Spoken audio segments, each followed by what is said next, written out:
children are getting addicted to Fortnite. I mean, I've been saying it for years. Well, just a bunch of buggy-eyed, slurp juice chugging, gotta get my next victory royale, Dad. And the fact is, your parents have had enough. So much so that they are suing Epic Games for making Fortnite too addictive. And if it works out, maybe I can sue Call of Duty for making the game too hard to win. Are you listening?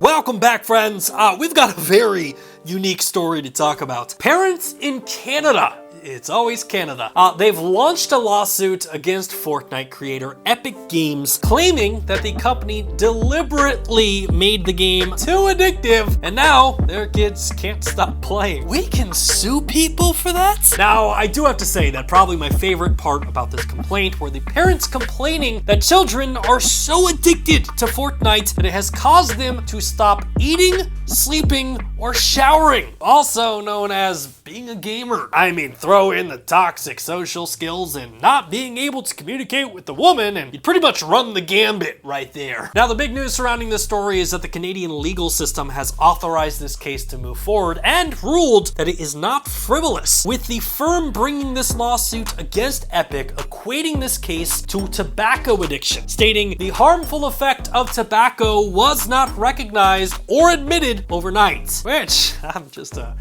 dude talking about video games in his garage, but I don't know if that comparison really holds up. I mean, on one hand, cigarettes are extremely addictive, and they do kill people. Video games can also be addictive, but show me a case where video games have ever killed someone, am I right? Video games have killed people? In 2015, a 17-year-old died after playing Defense of the Ancients for 22 days in a row. In 1982, the arcade game Berserk led to a heart attack in a player trying to reach the high score. In 2014, a 16-year-old was killed playing Ingress on their phone when they walked into oncoming traffic only to get hit by a car. And in 2011, a 20-year-old student died from deep vein thrombosis after playing Halo for 12 hours a day. I trusted you. Now, Epic Games has commented on the lawsuit by saying, "We plan to fight this in court. We believe the evidence will show that this case is meritless." Key word here, meritless. And not to go back to the whole tobacco comparison, but in the 30s and 40s, tobacco companies would employ doctors to praise the benefits of cigarettes, and I'm sure that someone also claimed that the argument that cigarettes are addictive is meritless. But we're talking about two separate worlds here. In the case of Epic Games, is Fortnite too addictive? Well, according to CTV Montreal, this class action lawsuit against Epic Games details multiple cases where this addiction can be proven. In one situation, a Canadian kid admitted to playing nearly 8,000 hours of Fortnite in less than 2 years, which if we carry the 0, that gives us 11. This kid played Fortnite for 11 months in 2 years? My God. Where the hell were your parents? CTV Montreal also referenced another child who played Fortnite for the equivalent of 42 full days. I mean, not to be that guy, but 42 days? Little homie's got 11 months.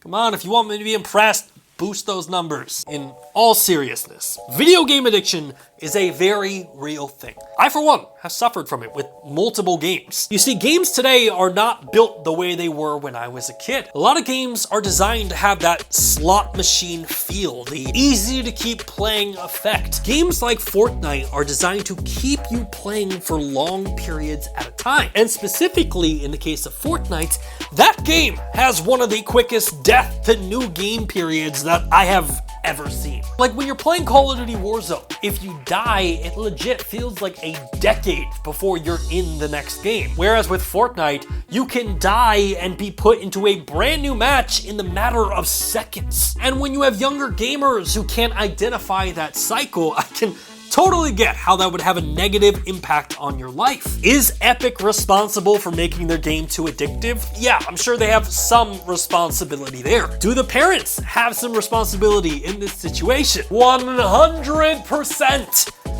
Good luck actually changing that. You ever been to a PTA meeting? Like, when I worked in retail, we would have so many parents that would come in and buy a game, and we would always have to say, "This game's rated M for mature. Are you sure you want to buy it?" And they'd be like, yeah, my kid wants it for his birthday, Hanukkah, Christmas, whatever. At this point, the best thing we can do is educate and inform. But the sad reality is, even in that case, 90% of parents aren't going to do anything about it. There's also a lot of responsibility on a developer to not make a game that can ensnare a child. Like, ensnare us adults, but don't do it to children.